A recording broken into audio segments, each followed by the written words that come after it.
welcome back. I was just having a conversation with some of our other middle school and high school directors as we were swapping here. I just want to acknowledge, we were talking, we were saying has to be one of the best middle school honor bands we've had in the 10 or 12 years I've been in the district. So we have one more round of applause for our middle school honor band. Really wonderful.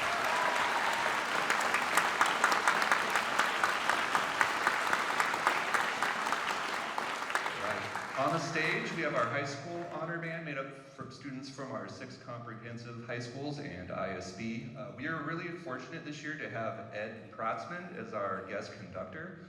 Ed is somewhat newish to the Oregon scene. He's been the director of bands at Portland State University for the last couple of years, and it's been really exciting to see not only the amazing things he's done with the ensembles there, but he's really done a lot just for music education in general in our area, and really has made Portland State sort of a hub for band and music education in the area. He puts on different events. He runs an honors group, a sort of a clinic-based festival, so he's always available to come out to schools and clinics. So he's just been a really wonderful presence to music in Oregon, and we're really thankful to have him here. The high school band is sounding amazing. We can't wait for you to hear them. Please help me welcome Ed Protzman to the stage.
piece was the one I was kind of bordering on, should I pick that piece for an experience where you're basically together for 2 big rehearsals Friday and Saturday and 1 read-through on Wednesday.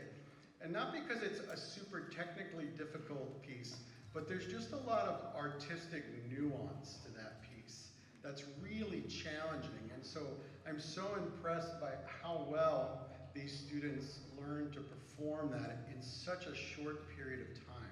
David Maslanka's music is some of the most powerful band music there is. He's no longer with us, but while he was, he's very committed to making sure that the band music that he wrote was just as artistic, maybe more so than some orchestral music and chamber music and different things like that. On This Bright Morning is about kind of the struggle of life and how a lot of unexpected things happen, but in the end, everything will be all right. And in that piece, I asked the students, what are some of the things you think connected with that title? And they pointed out how a lot of the musical entrances are not on the downbeat, which makes it a little uncomfortable. And then how it ends with the major chord. So it's a really great piece. This next piece, I think, is also super artistic and very meaningful. Forever in the Wind, I'm just gonna read because it's important. Forever in the Wind was composed by Isabella Morrill for Greg McKelvey, and I think Isabella and Greg might be here. Could you wave if you're here? Oh, all right, great.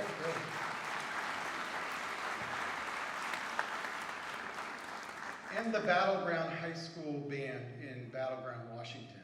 The piece is written in memory of Sienna Rose Morrison, a Battleground High School student who passed away on June 15th, 2023, at the age of 17.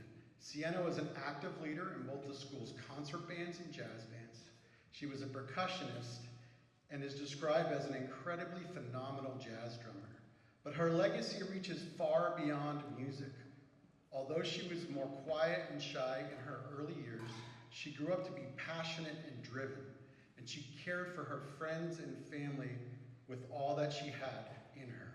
She was also an accomplished artist and poet, and was a dearly loved student, sister, daughter, and friend.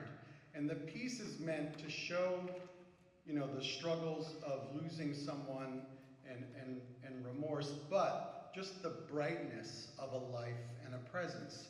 And it's based on a poem written by Sienna, and I'm gonna read it. It's a little bit of a emotional moment, but I think it's important that her words are heard when we play this piece. As the soft tear trickled down my face, I remembered she said, I will always be there. When the wind blows, I felt a soft breeze and the tear floated off my face.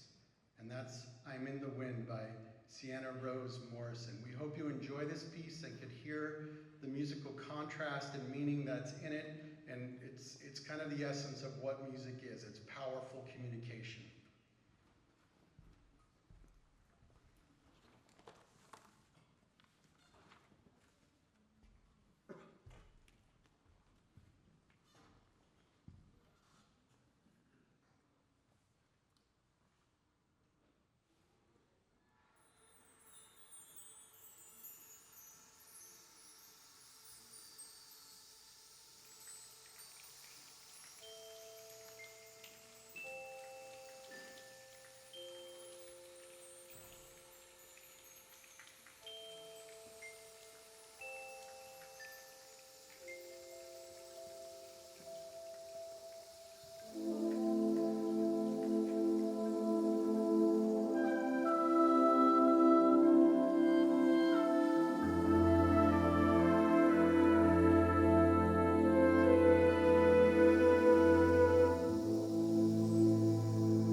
think there's a possibility that that was one of the premieres of that piece because it never got performed. And I know now that a bunch of people have heard it, it's going to get performed a lot, and I'm going to let more people know about it because it's really very incredible. And it has some great musical things in it that are just different than some other pieces I've done, so it's very cool.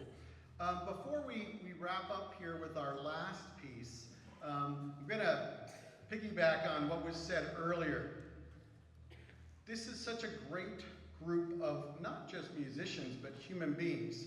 But hopefully music has been a part of why they're such great human beings. And I've encouraged them to keep playing, whether it's through the rest of high school or into college. And I let them know that most colleges have a band for engineers and art majors and Spanish majors. I know at PSU, actually our biggest band, we call our university band. And it's art majors, engineers, all kinds of students from different areas. And many schools even have scholarships for people to play that are not music majors. They have lots of scholarship for music majors as well. But usually music majors know they're going to keep playing. And kind of one of my missions is to encourage all students to keep playing. And this is not just a Portland State thing. OSU, Oregon, schools in Wyoming, schools in Florida, all have ensembles for people to be in. And the greatest example to me is MIT, one of the greatest engineering schools in the world. And MIT has one of the best wind ensembles because they truly believe that along with the math and the scientific thought, that their students need to be creative if they're going to invent the next great world thing. And their ensemble is pretty incredible because their students write a lot of the music because they're so brilliant. So as you talk to your students, remind them to keep playing. Another thing I told them is never underestimate the power of a band director. And what I mean by that is, if you're applying to a school and you're waiting to hear back, and you're like, uh-oh, I haven't heard anything. Or the school says, yeah, we can take you, but we have no housing. Or, you get offered something and it's $1,000 short. If you send the band director an email and say, hey, I play bassoon or I play this instrument, and they need that instrument, they're going to get right on their computer that day and start emailing people at the university. And I've done it before. I had an incredible, when I lived in Pennsylvania, I had an incredible euphonium player who did not make it into Penn State main campus. And I was like, well, let's write an email to the band director. And as soon as the band director heard him play his euphonium, he was moved to main campus. So band directors can be powerful people. Cherish what you have here in this district. It's really incredible. And it's incredible on a level of the students working together, the directors working together, all the support. And I know most of the time, the support means the parents are out there earning money and running things and doing things. So I want all the students in the audience to give their parents a round of applause for supporting them with lessons and instruments.